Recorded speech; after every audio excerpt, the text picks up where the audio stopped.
सौभाग्य की एक बात यह है कि इधर दुनिया ईरान और इजराइल और रूस और यूक्रेन को देख रही है, उधर दो देशों में एक शिव मंदिर को लेकर तनाव इतना हो गया, इतना झगड़ा हो चुका है कि प्रधानमंत्री को हटा दिया गया। जी, प्रधानमंत्री की कुर्सी चली गई। सेनाएं बॉर्डर पर तनकर खड़ी हैं। लड़ाई है शिव मंदिर की, पता है नहीं पता? चक्कर यह है कि नजरें पश्चिम की तरफ इतनी लगी रहती हैं हमारी कि अपने बगल में पूर्व में क्या हो रहा है वो देखते ही नहीं है। थाईलैंड की प्रधानमंत्री को हटा दिया, ये तो शायद आपने सुना हो, लेकिन शिव मंदिर की लड़ाई पता है? तो पहले तो यह समझ लेते हैं कि हुआ क्या है। थाईलैंड की प्रधानमंत्री पेटंगटॉन श्रीनिवात्र को अपनी कुर्सी छोड़नी पड़ गई। शिव मंदिर का चक्कर क्या है वो भी समझते हैं, लेकिन पहले तो यह जान लीजिए कि खबर यह है कि थाईलैंड की प्रधानमंत्री थी पेटंगटॉन श्रीनिवात्र, उनको हटा दिया गया। क्यों हटा दिया गया? क्योंकि उनकी एक फोन कॉल का ऑडियो लीक हो गया था। उस फोन कॉल के ऑडियो में ऐसा क्या था, यह समझने के लिए थोड़ा सा वहां का मसला क्या है यह समझना पड़ेगा। क्या है कि जो प्रधानमंत्री थी अभी तक थाईलैंड की, जिनको अदालत ने हटा दिया, उनके पिता भी प्रधानमंत्री थे और थाईलैंड का पड़ोसी देश है कंबोडिया। कंबोडिया के साथ बॉर्डर को लेकर पुराना झगड़ा है थाईलैंड का। तो थाईलैंड की प्रधानमंत्री कंबोडिया के एक नेता से फोन पर बात कर रही थी। कंबोडिया के वो नेता उनके पिता के पुराने दोस्त रहे थे, तो फोन पर वो उनको अंकल अंकल कहकर बात कर रही थी। उनसे कह रही थी कि थाईलैंड की सेना को अब छोड़िए, आप मुझसे बात कीजिए, बताइए बॉर्डर की प्रॉब्लम का क्या करना है, इस मसले को हल करते हैं। ये फोन कॉल का ऑडियो रिकॉर्ड हो रहा था, वो लीक हो गया। बवाल मच गया थाईलैंड में कि ये क्या। वहां के लोग बोले कि एक तो हमारे देश की प्रधानमंत्री कंबोडिया के नेता को अंकल अंकल बोल रही है, ऊपर से कह रही है कि सेना को छोड़िए, बॉर्डर की बात करते हैं। तो ये तो अपने ही देश के खिलाफ बात कर रही है। देश की प्रधानमंत्री अपनी ही सेना के खिलाफ बात कर रही है। तो मामला अदालत तक गया और अदालत ने प्रधानमंत्री को हटा दिया, क्योंकि मई में दोनों देशों की सेनाएं आमने सामने आ गई थी बॉर्डर पर और कंबोडिया के एक सैनिक की मौत भी हो गई थी। तो कंबोडिया के साथ थाईलैंड का तनाव चरम पर चल रहा है। वैसे तो इसमें भी यह माना जाता है कि चीन आग में घी डाल रहा है। कंबोडिया की सेना को चीन का समर्थन माना जाता है और बॉर्डर की लड़ाई है, बॉर्डर की लड़ाइयों में चीन का अपना एंगल रहता ही है। तो थाईलैंड और कंबोडिया के बॉर्डर की लड़ाई में ऐसा माना जाता है कि कंबोडिया को चीन सपोर्ट कर रहा है थाईलैंड के खिलाफ।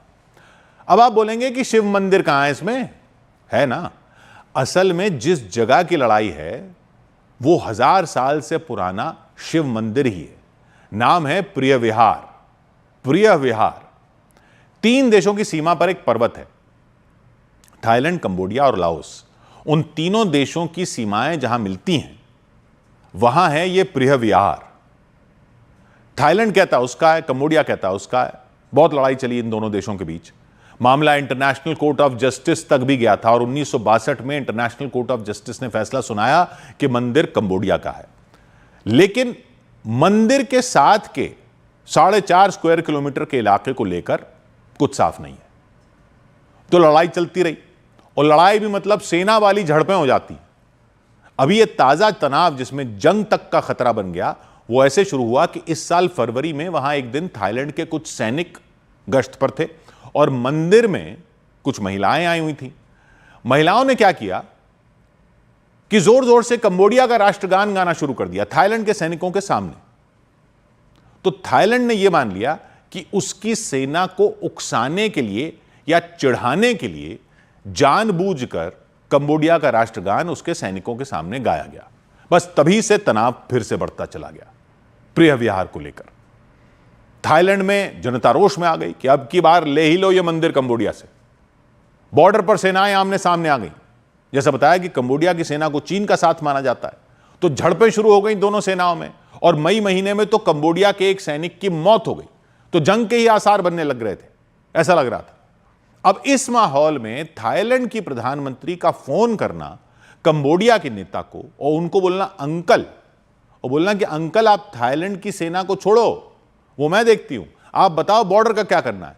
तो ये फोन कॉल लीक हुई तो प्रधानमंत्री की कुर्सी बचना तो वैसे ही मुश्किल था। अदालत ने उनको हटाने का आदेश दे दिया।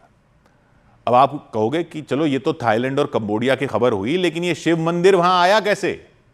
तो वो क्या है, ये इलाका है कंबोडिया और थाईलैंड के बॉर्डर का, और लाओस का बॉर्डर भी वहीं पास में है। जैसे भारत पर अंग्रेजों का राज होता था, वैसे ही इस इलाके पर फ्रांस का राज होता था। तो फ्रांस के राज के टाइम में नक्शे जो बने थे उनमें इस वाले इलाके की कोई क्लैरिटी पूरी नहीं दी गई थी।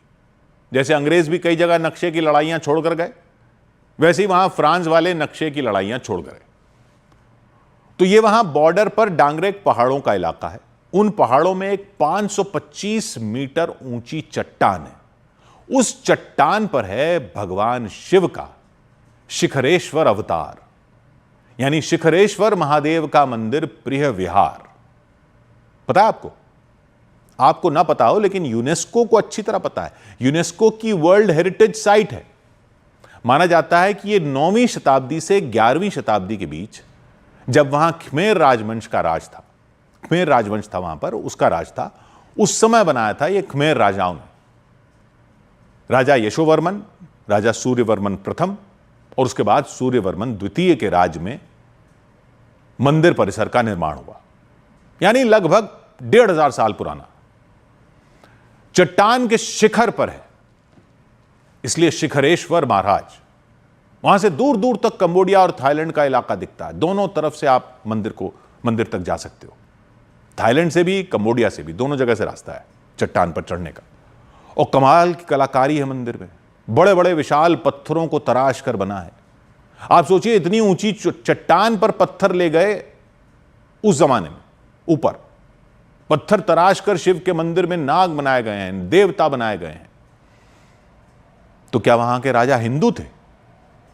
असल में हिंद महासागर के जरिए इधर तमिलनाडु की तरफ से तब बहुत व्यापार होता था, तमिलनाडु से आगे दक्षिण पूर्व एशिया में। तो दक्षिण भारत की संस्कृति का काफी प्रभाव रहा उस पूरे इलाके में। थाईलैंड, कंबोडिया, वियतनाम, आसपास के जितने भी देश हैं, उस पूरे इलाके में प्रभाव रहा। धर्म तब उस तरह से नहीं था जैसा अब देखा जाता है। इन इलाकों के राजा भी खुद को वैष्णव और शैव परंपराओं से जोड़ते थे। तो शिव की भी पूजा होती थी, विष्णु की भी पूजा होती थी।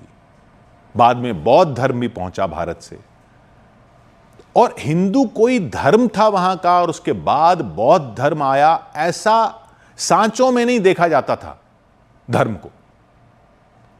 इन्हीं मंदिरों में, कई मंदिरों में फिर बौद्ध परंपराओं से भी पूजा होती थी। ये तो किताब से जुड़े धर्म जब आए तब यह फर्क पैदा हुआ कि ये जो पहले पूजा पद्धति थी या जो परंपराएं थी या जो पंथ था वो हिंदू धर्म था। किताब से जुड़े धर्म मतलब जैसे बाइबल से ईसाई धर्म या कुरान से इस्लाम। ये जब आए तो उससे पहले जो धर्म इससे पहले इस पूरे इलाके में था, जो पूजा पद्धति थी, जो पंथ था, वो जीवन का एक हिस्सा ही था एक तरह से।